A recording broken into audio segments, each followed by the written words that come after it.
Hello. You there, Matías?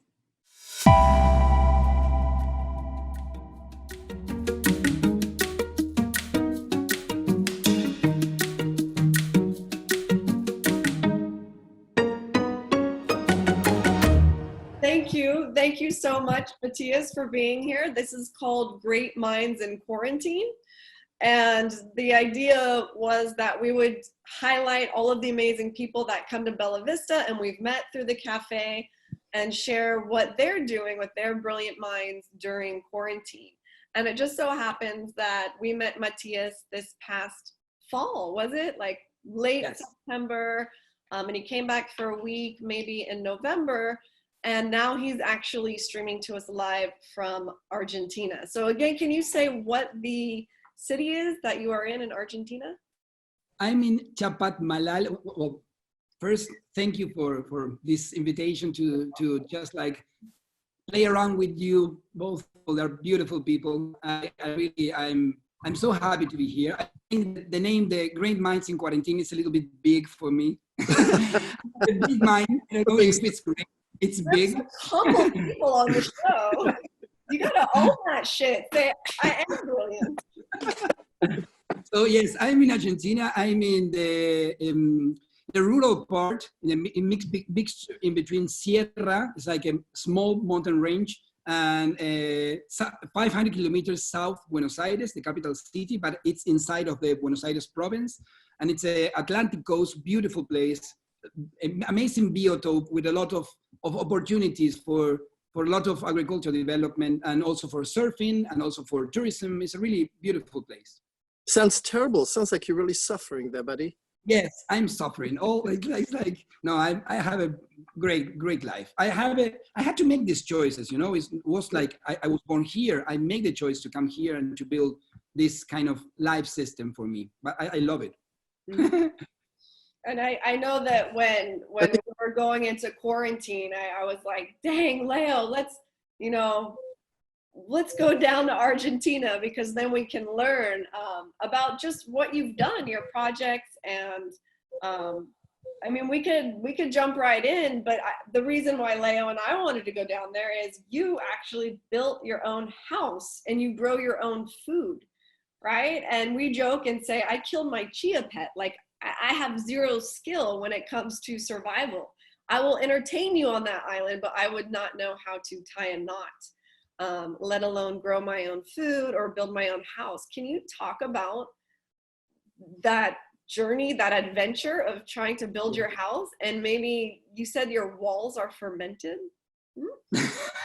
Our favorite emoji, right? Well, start with that. Start with the fermented walls, please.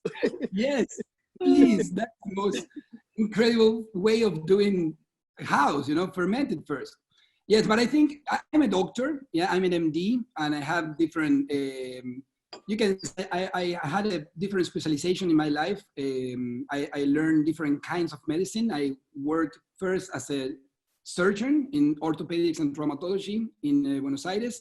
But I realized that wasn't my way of doing medicine, and the way that I want to experience medicine also was build a healthy ecosystem for myself, and also to try to go through different health processes. So I have the need to experience myself what is to have a healthy environment.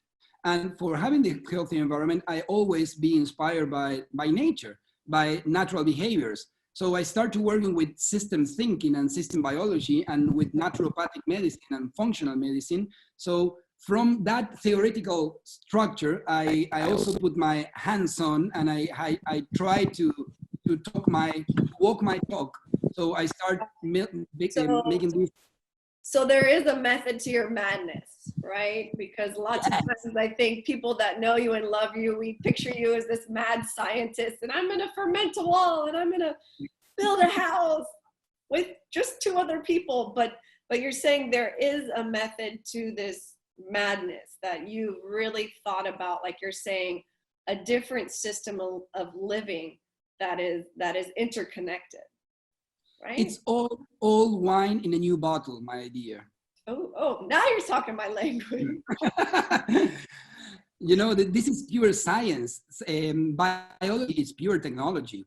So if you replicate the behaviors and the way that we are developed, because we are developed not with walls, we are developed with membranes. So instead of making houses with walls, we should making houses with membranes. So the membranes can adequate and can have these systems of balance in between humidity. If you use and if you learn about the right materials, natural materials, you can improve the whole system. Your lifestyle can be improved, your house can be improved, the way that you connect with the food production, it can be improved. So I think also this is a great time for this kind of perspectives, because we need resilient, agile, and essential services, you know, because if everything is fluctuating, but your structure is stable and resilient and agile, it can adequate to the different fluctuations. For example, this pandemic is a fluctuation of our normal life. It's a really disruption of our normal life. I think this could be a really interesting possibilities and solutions also for people that maybe doesn't have the resources, and they can go and understand how and what is around them, and how to apply and how to use that abundance that is free around, understand the right materials and natural materials, and can develop really interesting way of life and life systems. So yes, my house is a straw bale. It's not just my idea. This is like, we have our ancient way of building is with natural materials, and the oldest buildings still natural.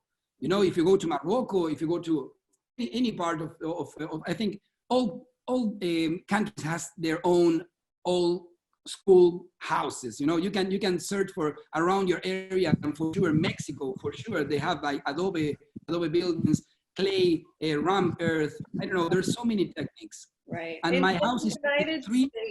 Oh, sorry. I was just gonna say, in the United States, the only thing that I've seen like similar is my family, mi antepasados, my whatever they're called in English.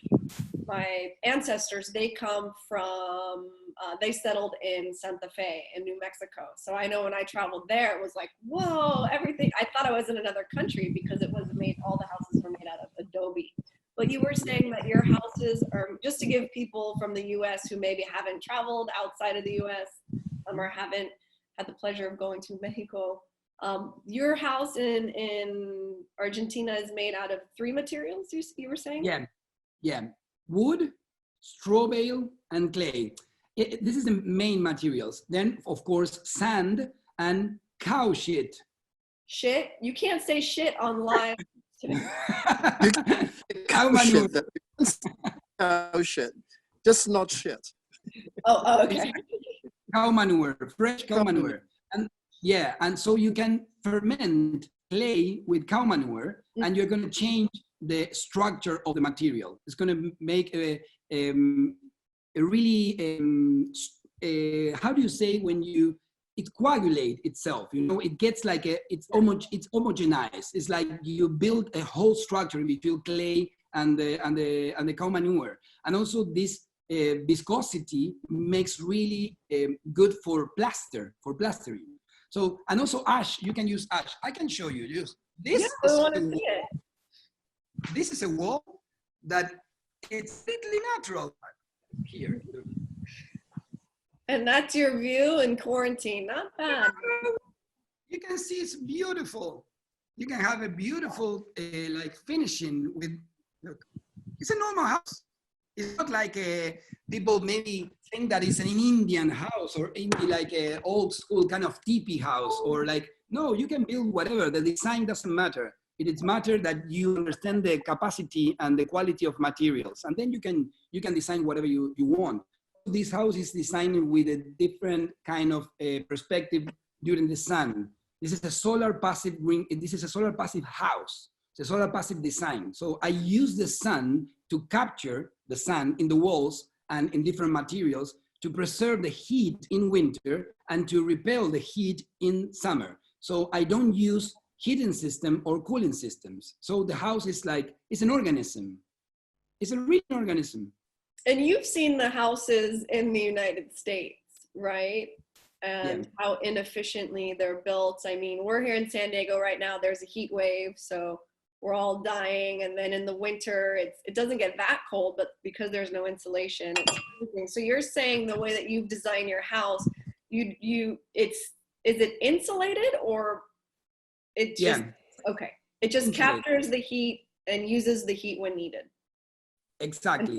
And also, it's insulated in the walls because a straw bale is pure air, and air is the best insulated material. So the material is that when you have two molecules with dense material, you can transport temperature from one to the other one. If there's a block of air, it is impossible to transport the heat. So this wall, it's full of air because straw bale is cereal straw bale. So we use everything around 50 kilometers around. So the straw bale is from wheat, the wood is from here, eucalyptus, pine, and different kind of woods. And the clay is from the earth, from this part, that we have a volcanic geological structure. So we have a lot of kind of clays. And then if you build some kind of temperature inside of the house, it's not going to leave the house because it's insulated in the walls. But you leave the access of the sun in specific places, so you can enter this heat, this thermal mass of the sun when you want it, and you repel it when you don't want it. Because in summer, you don't want heat in your house. You want it just— I do that with men. Attract them when I want them, repel them when I don't. Exactly. Just kidding. I thought you already did that. I thought you already did that. There might be a few single moms lined up watching this right now. Just saying. So I love the idea of external. So I'll do this thing here of terms of when I see myself as me here singularly, I engage in the world differently. And when I see myself as part of an interdependent, interconnected system, I behave differently. And I love the fact that you call your house a living organism. Can you talk about that interconnectedness and how that ties into how we live and how we relate to each other, and even the foods we put in our body? That's the main huge key question of our times, I think. Amanda and I this up to ask you this question. We spent many nights trying to think. But it's a different way of engaging life. I enjoy your questions, Alexis. They are really beautiful questions. So yes, I think one of the main reasons is like we interpreted that nature is a group of mechanisms. It's a group of objects, that we can extract and we can use. But I truly believe that nature is a community of subjects, not objects. Wow. Wow. So That's it's a community. It's really, yes, because it is. It's an entity. It's an entity. It's alive. It has their own self-regulating system. It's an homeostasis organism. That's why if we start to, I think that the key practice that we should really daily practice is to fall in love with Gaia again, to fall in love with Mother Earth again. And I think this can be achieved by the interrelatedness in between science, modern science, and ancient wisdom. So if we connect both, we are not going to speak about just evidence. We are going to speak about stories of evidence. We should build new storytellings with new modern science. Because I think we get really disconnected when we just like talk about information. Information is sterile. It doesn't make sense. It's nothing. Maybe it's true now and the future is a lie, or it has to be denied. So information really needs experience. And for that, you need stories and you need to walk the information. So you started off, interestingly, by saying that you're a medical doctor. You're also a surgeon. And at some point, you no longer wanted to do that. What was the pivotal point in your life where you recognized, I didn't want to do this. I wanted to do something else. I wanted to live a different way. I didn't want people coming to me and having to essentially repair them. I wanted to be more engaging in life and be a participant with Mother Nature. What was the pivotal moment for you? I think I have in myself the need to find my own role, and I didn't want to fit the role that was already there for me. And also I didn't want to work with, I don't know if I'm going to explain myself in the right way, but I think the medical system is really focused, because they have to, it must, is focusing disease, but it's not a health system. It's not focusing constructing health. We don't, no one teaches us how to develop health, how to build and nourish health. We are taught by how to treat disease, how to try to just listen to the signs and symptoms and try to work with them. And I think I have my innate systemic thinking, you know, I have this diverse mind that I need to get in the, I'm more interested in the relation in between things than in things. You know, I like more to work with the relation in between the stuff or the mechanism, not really in the mechanism. So I didn't find my place in this medical structure, and I had to find my place. And I follow the red thread of life, that is nature. So I end up working with biological systems and working with, I'm not a builder, but I wanted to have the experience to build my house, because my house is going to build myself. And that was the experience. You know, I understand that I was learning more than I was doing. I was learning, the house was making this reflection of myself, like in a unique way.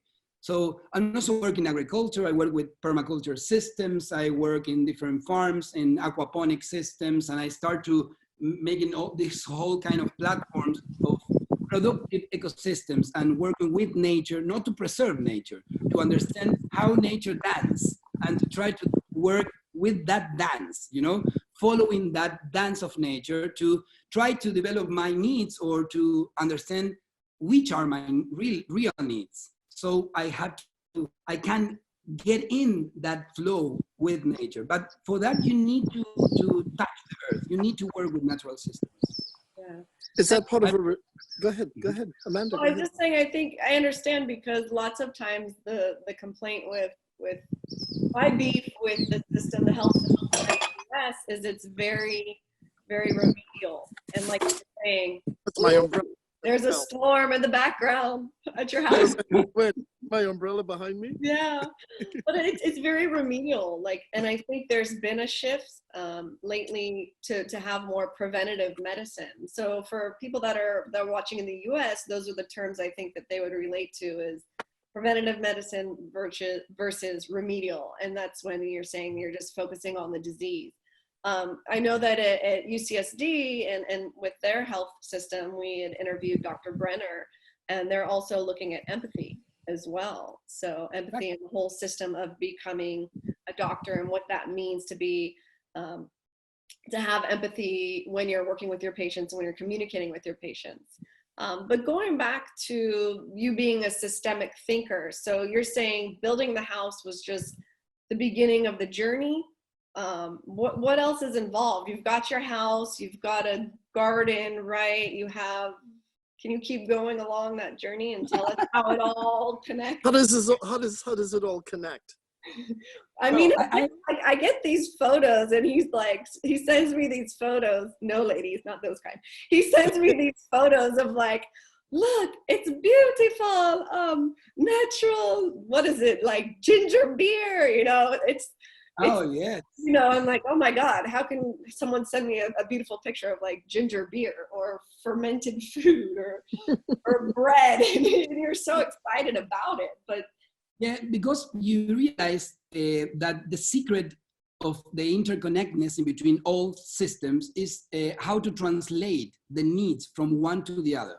So when you start working in medicine, but in food-based medicine or in natural medicine, food is a really important thing.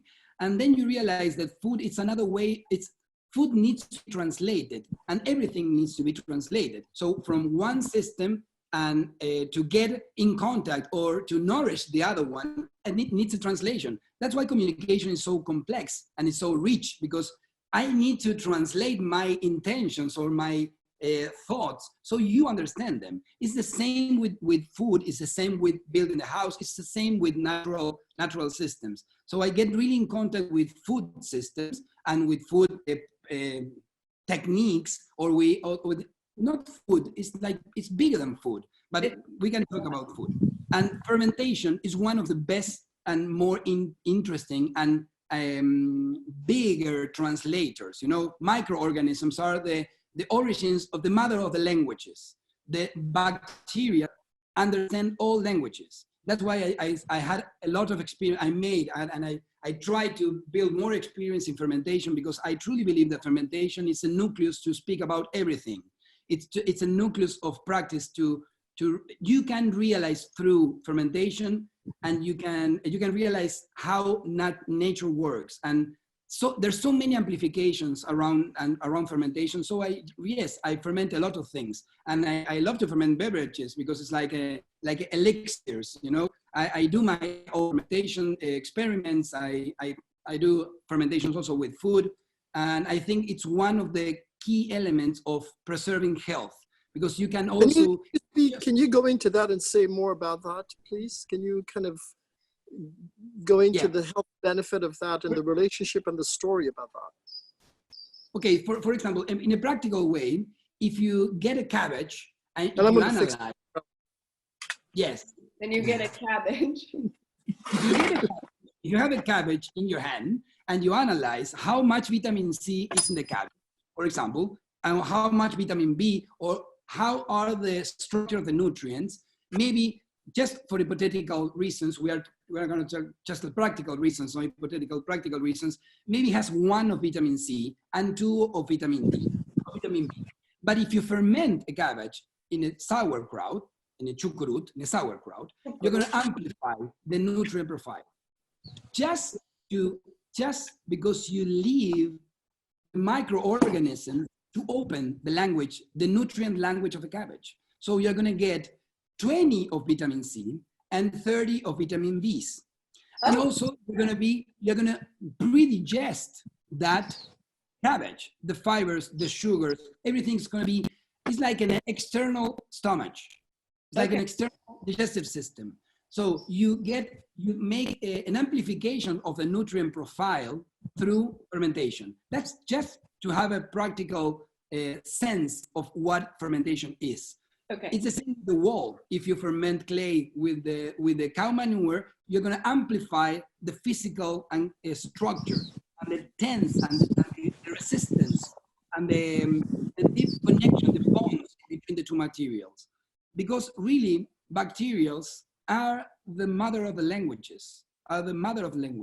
We are a huge ecosystem full of bacteria. This human microbiome projects, it's a living proof that we are not what we think we are. We are complex ecosystems. We are not just like a animal structure. All the animals are, this is like this, you know, everything it's a kind of territory. So microorganisms can inhabit that territory. And with that situation, we become a structure. We have shape and function.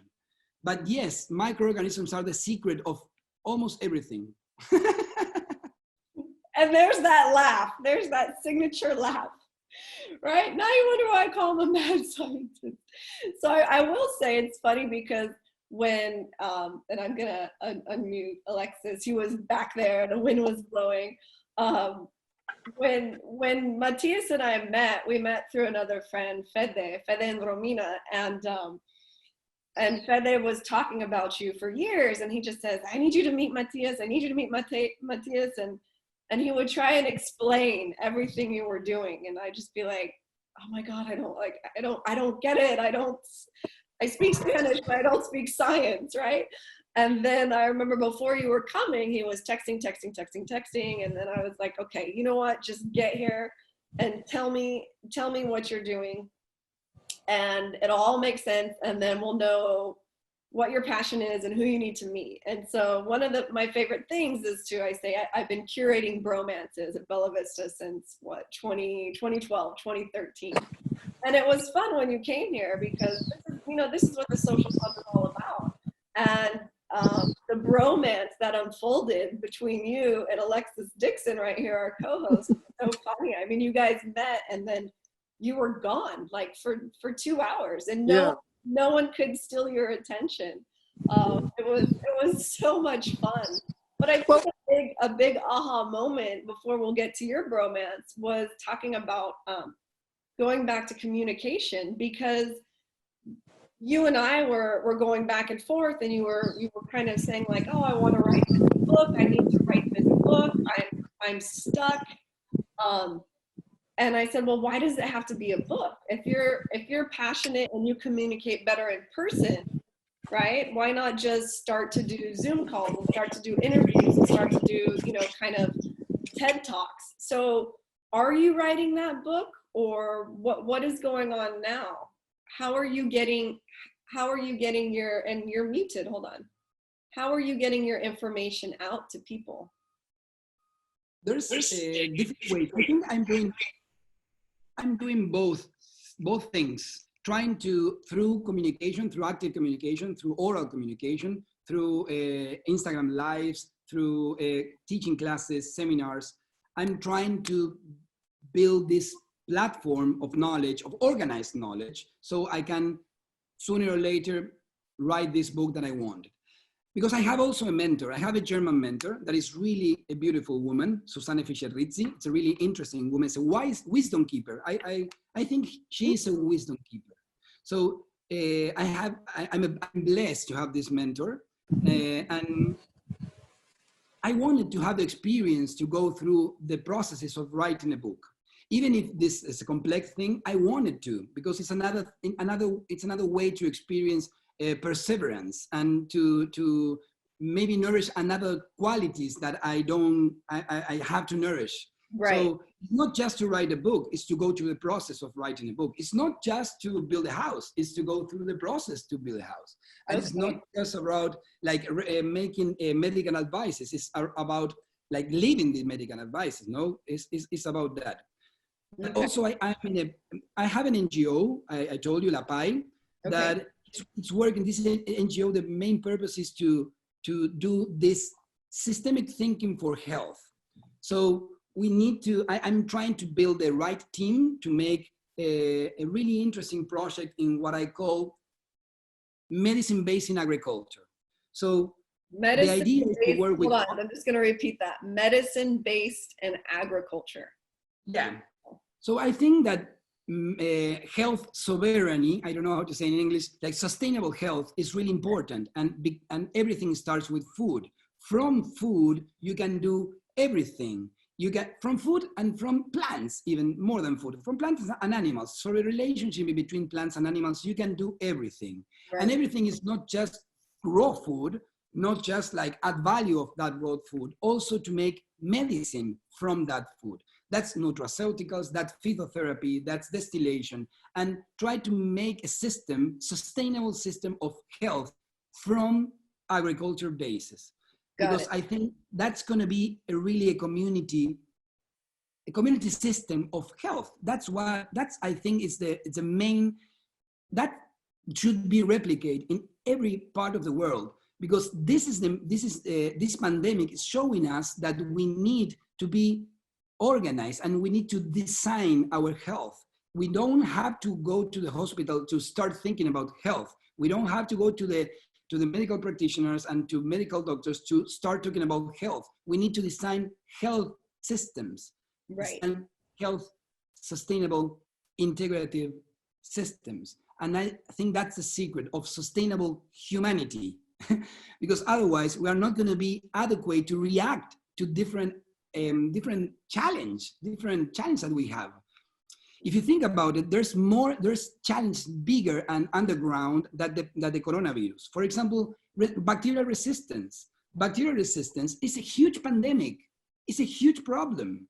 And it's going to be one of the main problems of health.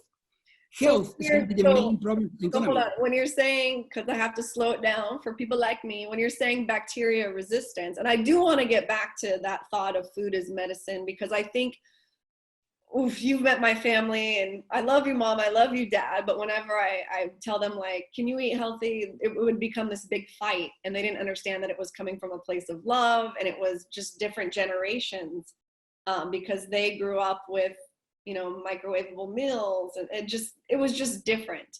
But when you're talking about resistant bacteria, why is that scary? What is the problem of bacteria becoming resistant? And I hope Alexis comes back. Speaking of challenges, Alexis blew away, and he might be coming back indoors because it was windy.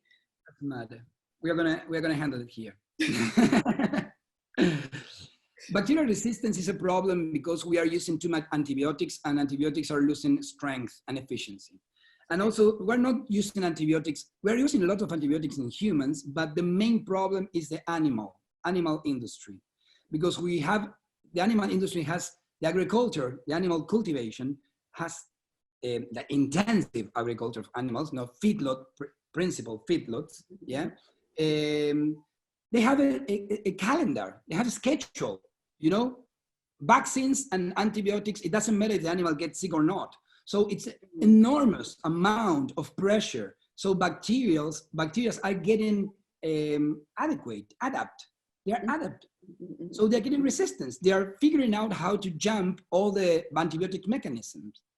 So that's going to be a huge problem. And there's another collateral damage around this. But the main thing that I want to say, or just like transmit, is like there's a lot of huge challenge that is we are building, we are making, we are watering nourishing these huge problems, that the main thing is the design system that we have, how we produce, how we consume, how we grow. And all the main actions must be applied first on food, first on agriculture, because that's the main threat, that's the main problem. And of course, that if you think about it, all the ecosystem organizes itself to make food. And from that food, all your ecosystem organizes itself. So the nucleus, the big ecotone, the big interface. Oh, you said it, your magic word, ecotone. All the ecotones, all the interfaces, the borders, the edges are in food production. Yeah. Okay. And so food is medicine. That's been one of your big messages. How do we change the system? How do we get people to understand that where they're sourcing their food is unhealthy? And what are your suggestions? What are your solutions? What are you working on right now down in Argentina to start I think equilibrium and balance is medicine. Food is part of that balance and equilibrium, because you cannot, for example, run enough races to balance a bad food system or a bad diet. You cannot run enough to balance a bad diet. You cannot sleep enough to balance a bad diet. You cannot eat well enough if you don't sleep. You need a balanced system. You need an equilibrium system, you know? That's why exercise and movement, that's why food and agriculture, because food is ecosystem. It's not just food. It's not just the veggies in a dish. It's an ecosystem management.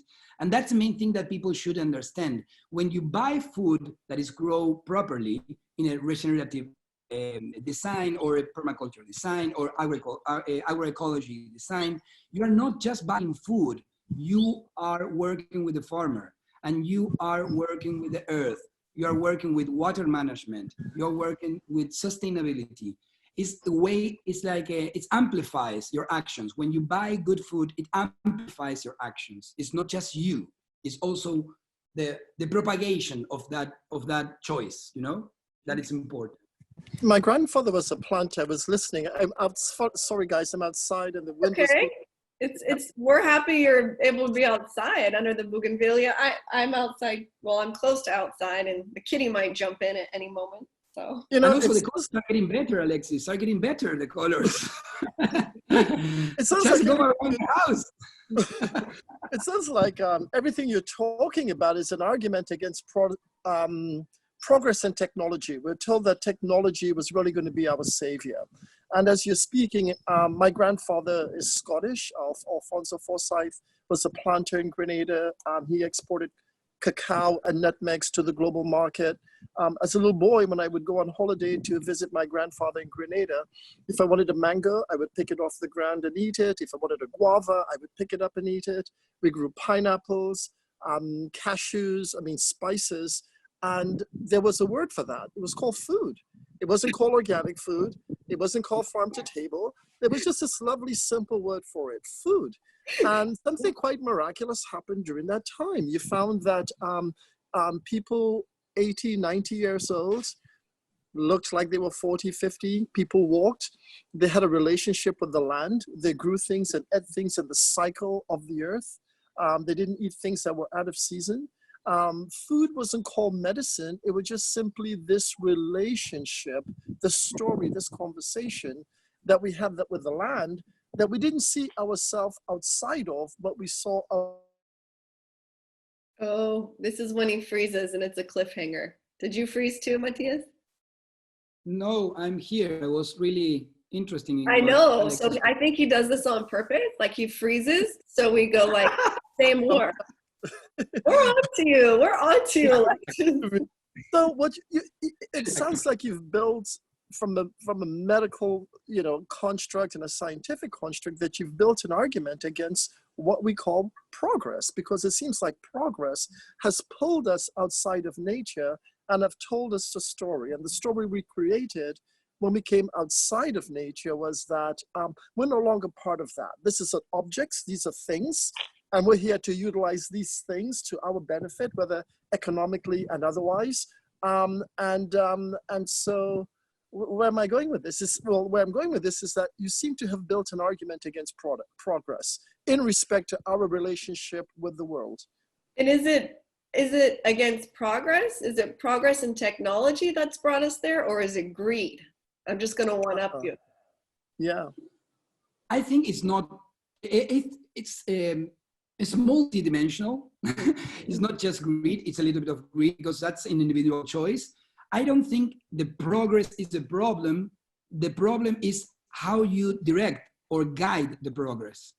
And I think that's the problem. The problem is our platform of beliefs and our design system. We don't design following the language of nature because we don't think that the language of nature has an impact in ourselves, and it has. We are oxygen consumers. First than anything, we need oxygen. We are oxygen consumers for the earth.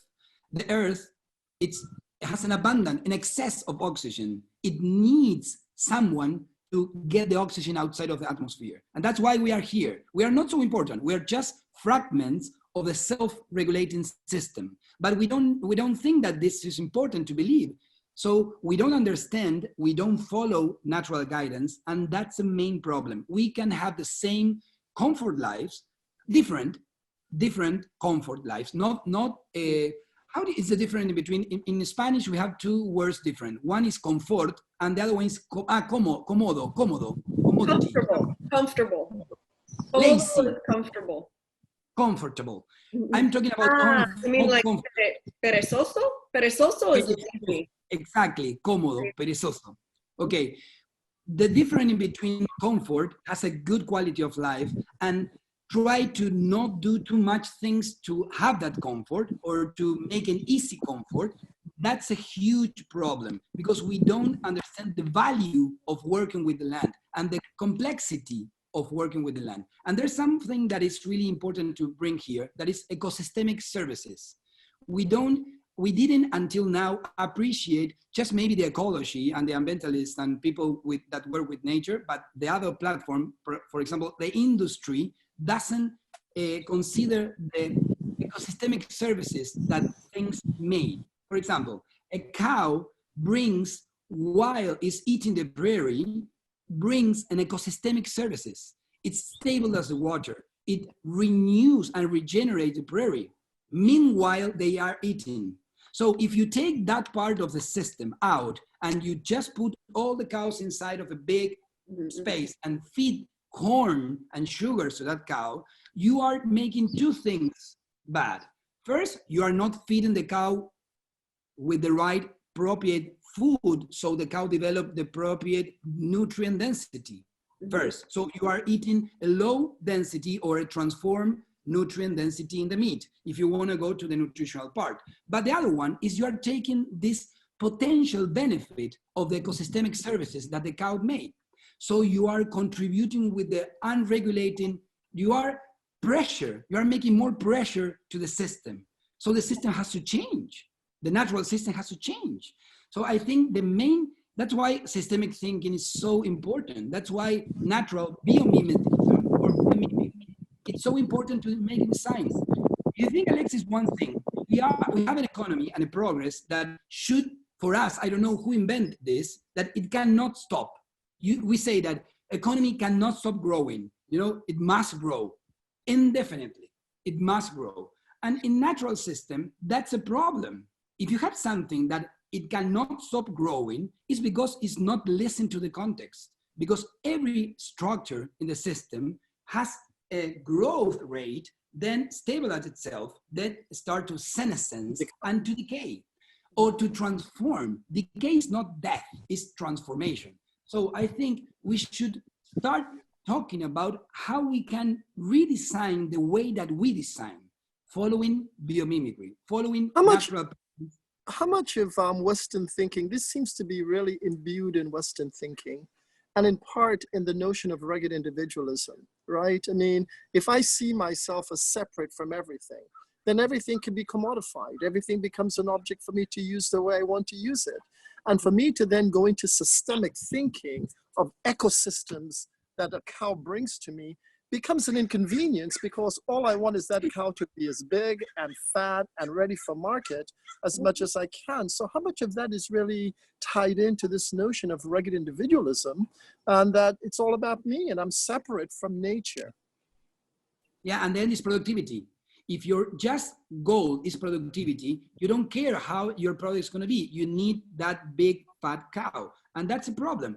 And I think there's a lot of things to bring. And maybe it's how we design our costs and the taxes, how we implement taxes in an appropriate way. So we try to fix that, because it should be, there's so many tools that they're already there that we just need to apply properly. We don't have to reinvent the wheel. We have to reorganize our interconnectedness, But don't we also have to redefine economy? Don't we have to redefine economy in respect to what is wealth? I mean, because what you're talking about is a completely different engagement with nature that doesn't always bring a dollar, that changes the dollar value of what we're doing. If I look at a cow as a way that brings an ecosystem to me, then the idea of treating it as a commodity changes. And then the question is, what does that mean for my bottom line? Is that going to cost me more on the front end? And am I going to make less money? Am I going to be good for nature but bad for my bank account? And I think what we've done in the sequencing of life, particularly in a capitalistic society, the sequencing of life is money and then maybe nature, right? And nature is down there, or my relationship with nature is secondary or tertiary to my exploiting nature. There's something about me going to Jamaica and staying at that resort in the penthouse suite that trumps my having any appreciation for that cow, and if I'm pushed, for you or Amanda. So there's something about our worship of money that gets in the way, that eclipses our ability, I'm going to use your language, to fall in love with nature. And it's not that nature isn't pining for us. I think nature is pining for us to come back home, but this value of the dollar is such a strong pull that we're willing to sell our souls in order to make that money. Yeah, but you cannot have simple answers to complex systems. You need to change lots of pieces of the puzzle so this gets really clear. Because even if you are completely right, and I agree with you in everything that you say, but sooner or later, that way of thinking impacts in your pocket or in your bank account. because you are Oh, going to get. I wasn't justifying it. No, I know. But there's another collateral, something that maybe doesn't make the relation in between or the link in between, but there's a link in between. And for example, one of the main reasons that we're going to have economic problems is health. Mm-hmm. Look at the States. The States is a country with bigger, how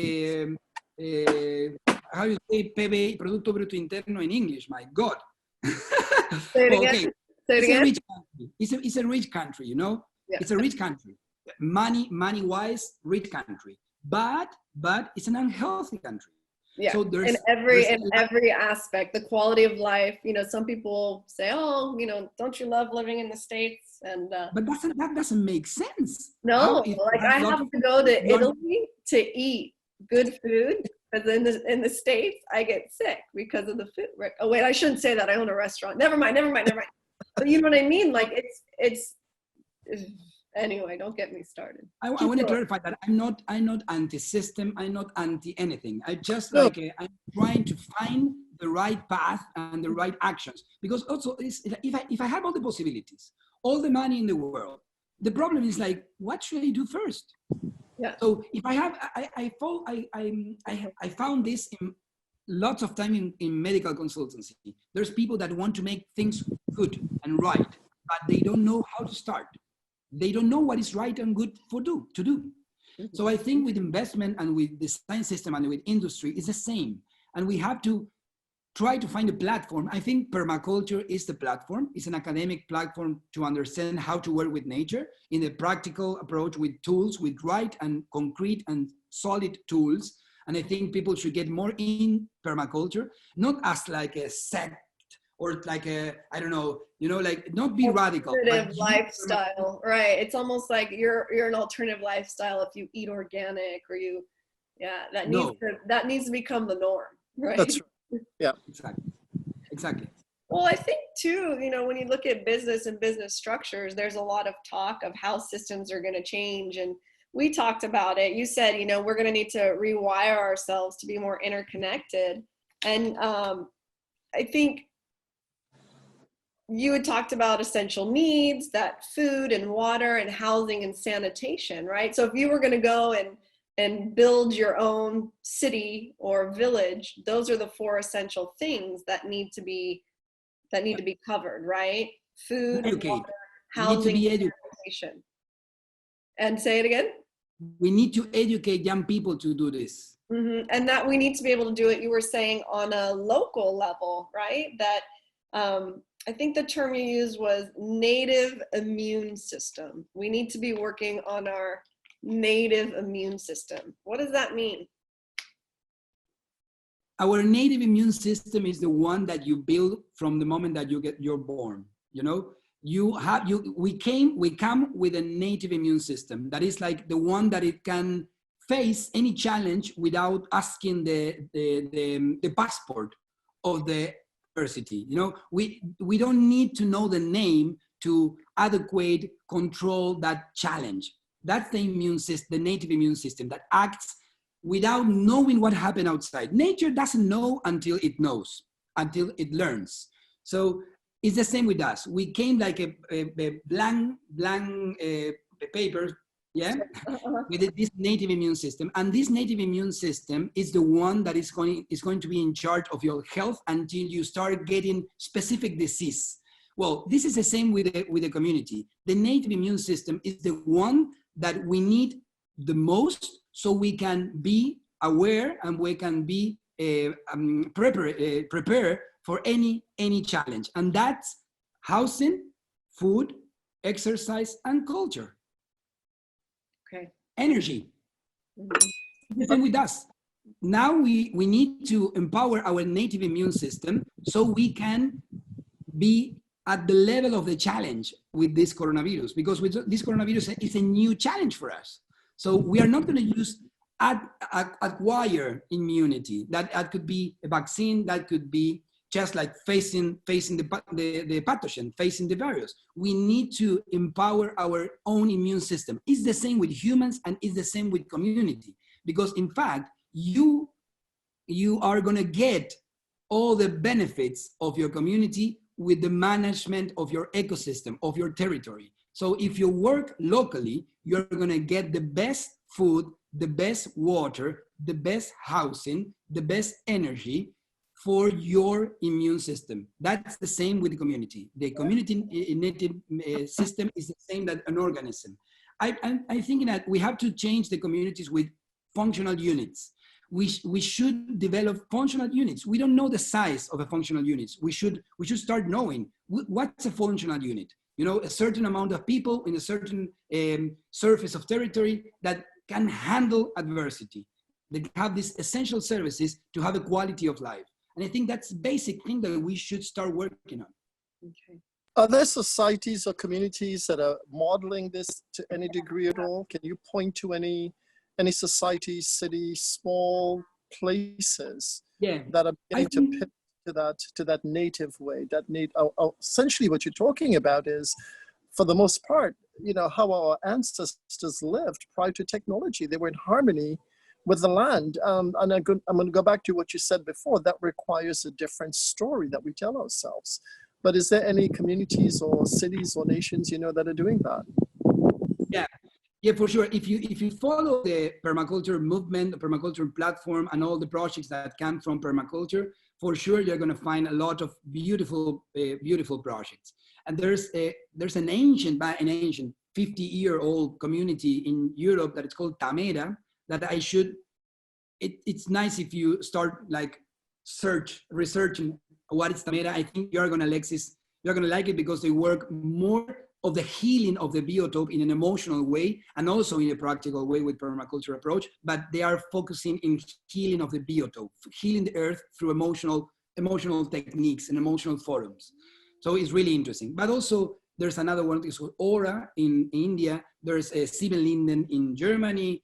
There's a lot of really communities that maybe people get like really apprehensive with the community structure because it's a closed structure. But you have to think about the communities more than an experiment, more than an education experiment. There's people that get a commitment to live in a different way so we can learn about how to live in a different way. And there's also open project that it's really all around regenerative agriculture, all around permaculture design. I think all these communities are really important to follow and to search a little bit. Can you talk about the tools that you're using? So I know you're doing a project right now down in Argentina. I don't know how much you want to reveal. I'm sure we're going to have you back for like 10 more episodes because we haven't even like touched the surface. Oh shit, and someone's joining us. Can you talk about the tools that you want to use for energy? So when you're talking about progress and farming and creating our food, cultivating our food, what kind of tools are you guys looking to implement for the future? Yeah, there's different, really agriculture is complex. There's so many ways to do it and so many designs to apply. But I think for community farming or for urban farming, that is one of the biggest challenge, you know, that's really important. We talk about this, Amanda, with this food deserts project, food deserts. The Caniglia in San Diego, I mean, oof. That's really, really important. Look who woke up in Hawaii. Aloha. I was out at the fish ponds, you know, and then we had a problem with the gecko. Good morning. Nice haircut. Thank you to the Norelco people. We're talking to Matías about tools. What new tools and how do you use the energy efficiently? Not tools of the past, but how do we move forward to cultivate the land? Yeah, and even specifically, how do we incentivize the corporate farms to move towards this new way of doing business? How do we incentivize the current system to move in this direction? I think it must be first local community system of design of agriculture, so people has like a deep connection with the provider of food. Agriculture must know the one that is going to buy their food. That's the best way to certificate something. You can there's a lot of systems there's a lot of designs to apply. That's why it's difficult to talk about one thing, because one is the local development of community systems of agriculture. The other one is to big companies that work with food also to try to get in contact with regenerative projects. There's two different kinds of things. You know, you can still buy things in supermarket because it's going to be an obvious thing. We cannot like change the whole thing at once, but it's the first movement, I think, is to get in contact with the local agriculture system, with the local community of system of agriculture. We here in Chapadmalal, I'm starting to develop a small community system of agriculture, but in fact, I want it to be a medicine system based in agriculture, you know, because I don't want just like to get around just raw food. I think it's important to open value of different things. So also the farmer doesn't have an economic problem, because the farmer usually has a complex economic scenario. To farm is difficult. It's difficult and complex and uncertain. So first, we should get the farmer secure, economically secure, and share the risk in between the ones that buy the food and the farmer. So the farmer is not all the time in the edge of being economically broken. So first is to be empathic with this renew of how we process, we cultivate, and we eat food. And in this empathy should be a shared risk, the first. And for that, you need to know your farmers. So first, local, share the risk, and trust your farmer. Then you're saying medicine, sorry, so just because you had frozen a little bit, you're saying you're not trying to just create a system where you're growing food, but you're creating a medical system or a renewed health system. Yeah, also with therapeutics, you know, bring people together, bring doctors, health coaches, cookers or chefs, and try to develop a solid medicine system based in agriculture. Yeah, I think there's some of that. Sorry, go ahead. I think there's some of that happening in New York City, I believe, where doctors are now partnering with chefs and then bringing their patients in, and the chefs are showing the doctor's patients how to cook and how to use food as medicine, right? Yeah. But you know, community gardens have been sprouting up in many surprising places in New York City and other places as well. Can you talk about the power of community gardens and how that factors into this idea of health and food as medicine and this whole new relationship with food? I think that urban farming is really interesting. First, because we should redefine what's the nature of the city. So we should start to use biomimicry or system thinking to understand how a city really works in nature. So what's the dynamic? What's the natural dynamic of a city? And from that, we should try to nourish the strength of that system, of that city, that for sure is abundant of energy. It's abundant of discard, of trash. Garbage is not garbage. Garbage is a mistake of the system.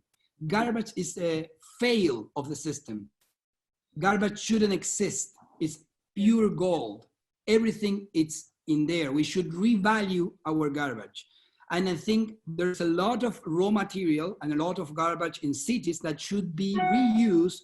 And there's a lot of abundance of energy and people, you know, human resources that we should reorder to start making our own kind of greener our cities and healthier cities.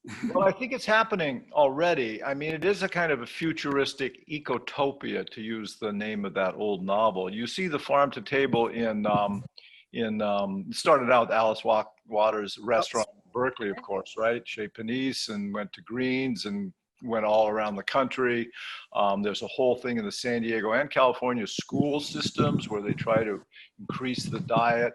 And we see the issues medically of poor diet with who's dying during COVID, right? And we also see the possible reorientation. It's not going to happen overnight, of American agriculture in climate change. I mean, the American Midwest does not produce any food. It produces ethanol, ethanol is something like 52% of all the corn and what's going on in Iowa, and soy. Soy is a base, and the place for vegetables is really still, and fruits is California and increasingly Florida. Mexico. But when you have 300 million people, it's kind of like, it reminds me of like the early adopters of great audio equipment, you know, and VHS machines, if anybody remembers that. And but the trend lines are going for, people want better food, they want to pay that farmer more. And so it's what you're saying, how do we get it to scale it up, right? That's a big deal. And out here in Hawaii, they import 90 to 95% of their food, and which is somewhat crazy, right? Anything grows here, and it used to be that way, but that kind of culture of taking your backyard and making it into, you know, a garden, that's, you know, that I would think that would happen much more if more pandemics happen. So that's maybe 3 questions, but how do you think COVID has changed everything if you haven't covered that? Agricultural. Yeah. That was an ecosystem of questions. Well, I think Matías, what's interesting is he was supposed to be here, right? He was supposed to fly before everything got locked down. And we want to, you know, and work with our chef to bring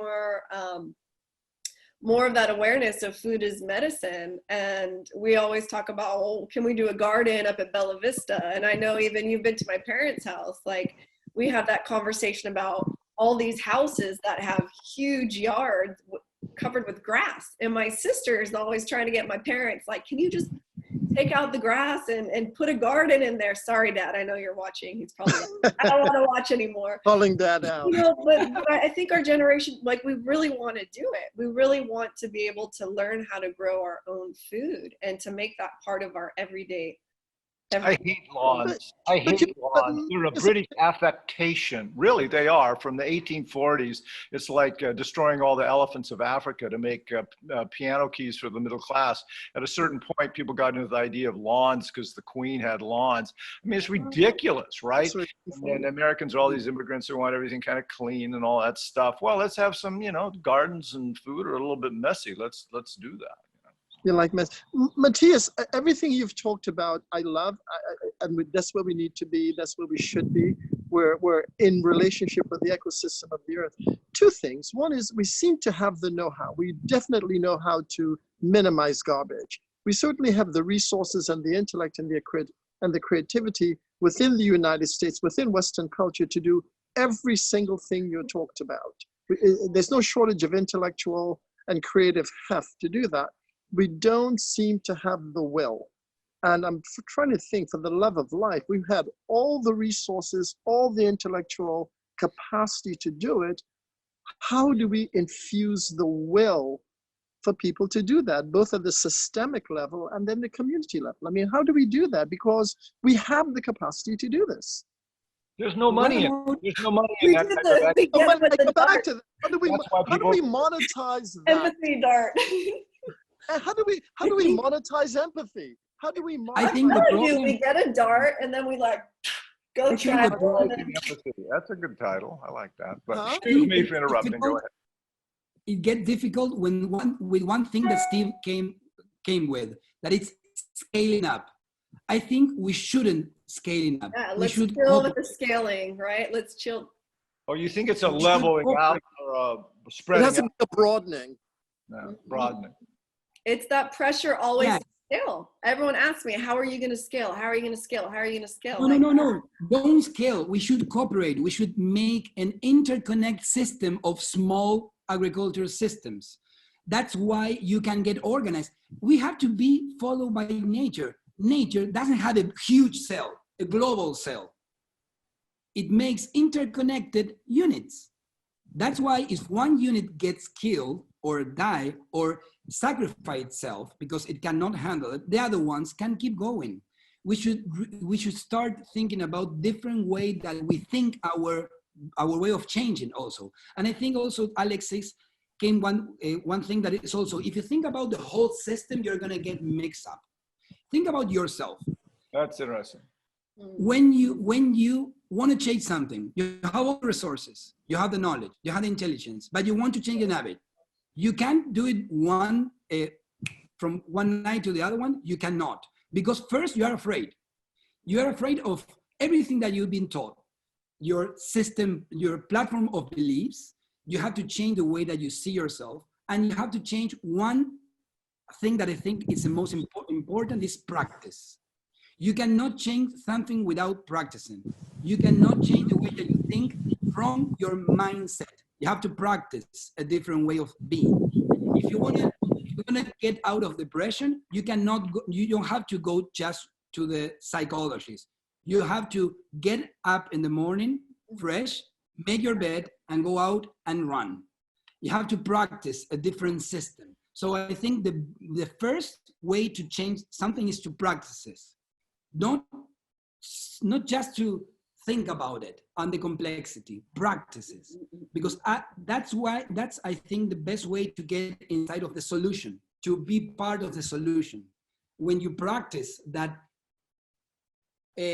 curve of learning, just that learning process through practices. And then suddenly you say, action and repetition. But you know, the way that we're talking about agriculture, in a way, that was the 19th century. Iowa was full of little farms that grew everything. So was we used to live. I'm just kidding. Well, you know, when I did Breakpoint, Reckoning with America's Environmental Crises, it's a lot about Iowa agriculture versus the rest of the country, California, and so forth. But because of global warming, what's happening, the whole New England has more rain than it used to. And it may provide that ability for very small farms. I mean, New Jersey's called the Garden State, right? There's no gardens there now, but it used to be that way. And they served New York City and the big cities around there back in the day. And under, believe it or not, Earl Butz, the agricultural secretary under Nixon, realized that growing corn on the huge and soy on the huge commercial level would provide more money. So they changed everything and they subsidized it heavily. The U.S. taxpayers subsidized corporate farming, and that's what we've ended up with. But I think the trend lines are going the other way, and people like Matías are, you know, that's the future, you know. And nobody said that would happen a few years ago, but it has happened, right? I think the pressure point is not necessarily empathy. It's like people want better food for their own health. They feel better without pesticides on organic. They realize it tastes better, which is a big thing. It's kind of hard to quantify. And then that sort of takes off, you know, and you have, again, in San Diego has the most small farms of anywhere in California. I mean, go figure, it's kind of a desert out there, but it really, it's caught on. I mean, there's that interplay of the consumer who wants something better and the farmer who wants to grow something better, but it's different from like big ag, which is, you know, sometimes catching up. What do you think, Matías? I think you're right. That's the way that we should go, and we are going. And also, I think that we should, if we want to scale up or if we want to have the big farms should follow the same principles as the small farms. Polyculture, diversity to be stable, interrelatedness in between animals and plants, and not just growing food, growing raw materials for nutrition, nutraceuticals, growing phytotherapy, herbology, add value to that farmer. You know, you can add value. If you buy like a little pot of vitamin C, esters of vitamin C, you're going to spend like $40. So if you want to spend $40 in tomatoes, you're not going to be able to, you know, the farmer is not going to be able to have a sustainable economic structure or situation. So I think also farming should be part of the renewal of this health system that helps us to build health, to nourish health, not just to treat disease, to treat symptoms. So I think it's a whole complexity that must come together. Well, one of the parts things of are sustainable. COVID is I don't know if we're freezing here. The problems with COVID is the immune system, right? And so it's pretty well accepted that a better diet helps your Yeah. system. So maybe we should talk about that directly. It's a little bit of a controversial topic. It's like poor people in America have diabetes. 80% of the people in Georgia that are dying are African Americans. Think about that, 80%. So some people are calling that a kind of unintentional genocide. However, it's not just prior conditions like diabetes or heart disease or obesity, which sort of leads to that metabolic syndrome. It's also like poor access to healthcare, of course, and that, I mean, that's in a nutshell. But I mean, we have to address somehow how to get better food on a cheaper level to people, because if you want to get the most calories at the cheapest cost, you're going to end up with the worst health outcome. That's the formula for disaster, which we're unfortunately living. So, but you have a solution to all that. But how do you do it in a way that people that you can be scaled? Food, it's information. Food is knowledge. It's energy. It's information. In fact, it has more information than fuel. If you want to have a healthy food, if you want to eat healthy, you should have more information than fuel. That means you should have more vitamins, cofactors, polyphenols, and minerals that really fats, proteins, and sugars, or carbs. So if you want to find that, you need colors, because the information is in colors, textures, and flavors and smells. You know that we are part of this symphony with nature. In fact, you don't know who is in charge of the fruit tree. That is, the color is a beautiful color of the apple, you know, that it's red. So you can see in colors. Not everyone, not any animal can see in colors. So you can see in colors. And you see that beautiful tree with this shiny apple with sugary flavors. Who is in charge? Who is in charge? You know? I think the tree is in charge. What I'm saying, like that, it's really, if you go to a supermarket, you don't see textures, you don't see colors, you don't see anything in processed food. They have to add colorants. So for sure, that processed food is not food. It's just something to buy. It's like a product. It's a food product, but it's not food. There's a quote that is that if you grows, I think Michael Pollan said that if it grows in a plant, eat it. If it's made in a plant, don't eat it. So don't eat so much, eat fresh. And in terms of colors, you know, it's that weird thing of purple is better, right? Beets, carrots. Oh, there's a net. Equilibrium, balance. Purple is anthocyanins. That has another flavonoids, another kind of substances, but also carotenoids are really important. You know, yellow, oranges. I think diversity is the most important, and then singularity. You know, the future of medicine is singular biology. We have to understand that we are unique. You cannot standardize a medical advice. If you standardize a medical advice, you are going to have problems because everyone is completely different. And sure, that's so what it goes to the home of personalized medicine, because Eric Chappel is kind of the father of that.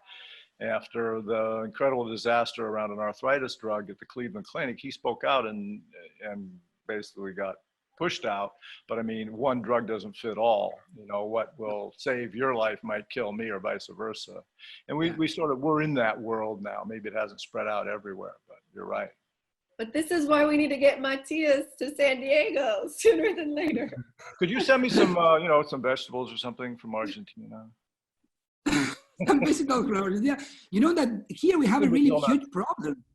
We have a big problem, Steve, in Argentina with our food. We are getting in the track of United States. 67% of the Argentinians are overweight, and we have they used to be so thin. I mean, and elegant. Yeah, but it's not. It's everywhere in Europe. Obesity now because of food sources. Because American has the power of transmission. You transmit, you speak. You are kind of the tongue. You know, the chakra, the the larynx chakra of the world. So you have to be careful what is your communication, because otherwise we'll follow. Other countries would follow. You got to be careful. America speaks with many tongues today. They're trying to do double entendres to see if I can keep a poker face. Fork tongue. That's very old. To all of you today. Yeah. Oh, Federico's writing. Oh wait, sorry a second. Sorry. Well, Matías is like me, or you, or Alexis. We can talk about anything at length, if not too much. I know. We're gonna start to wrap it up. You have to unmute yourself. There we go. It's So there you go. So give us 3 takeaways and 3 value systems, right? Because what I get is the interconnectedness of everything, that we're part of a living, viable ecosystem.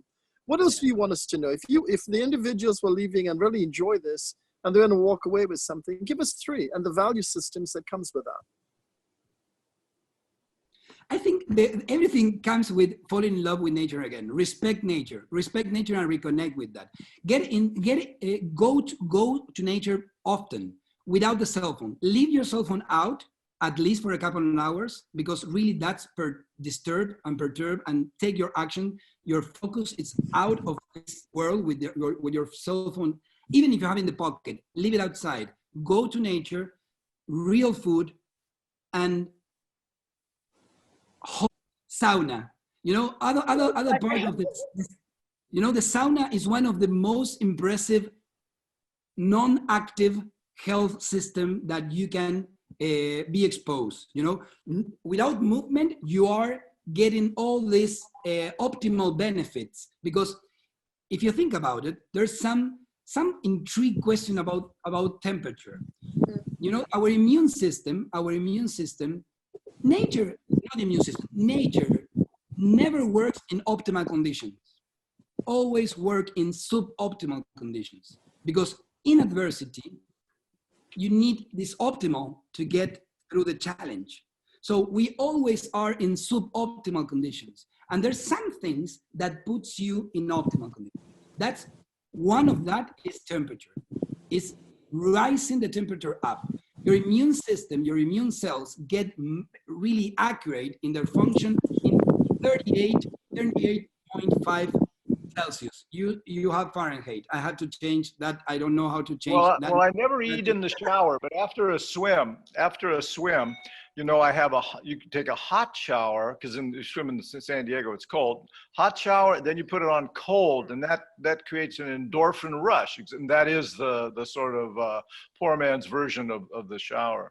And I never eat hot dogs in a shower. Ugh. But sauna is better, Steve. Sauna is better because in 15, 20 minutes, you can rise your temperature even higher. And there's some things that happen. For example, heat shock proteins, that it's unique. The synthesis of these proteins is unique in this in hyperthermal. Also, endorphins that are similar to endorphins, but they are not endorphins. God, I grew up in hot springs in Montana. Now I'm thinking about Winston Churchill, like have a two hot baths a day. Even he had a bathtub on the train, but then maybe that was to cool off the scotch. I don't know. But if you think we digress. I agree with everything you say. We rise temperature in 3 situations. This is really, really interesting. One is sex. We rise temperature to make our lineage. Finally, we're getting to the juicy part of the conversation. It took a while, thank God. Battle again, so to speak. There was a lot of foreplay, and now our numbers are going up. Exactly. Then we rise temperature when we make activity, sport activity. Even the activity, the exercise really it's about replacing our hunt. You know, now we don't have to hunt and gather, so we have to make some sports, you know. But really, we are made for hunting and for gathering. So what if you hunt women, then like you're combining the two, right? So it's like... Exactly. And then if you have an infection, even if you are going to have an infection, so you rise the temperature first. So that's another thing that we should let the things go, you know, let your temperature rise until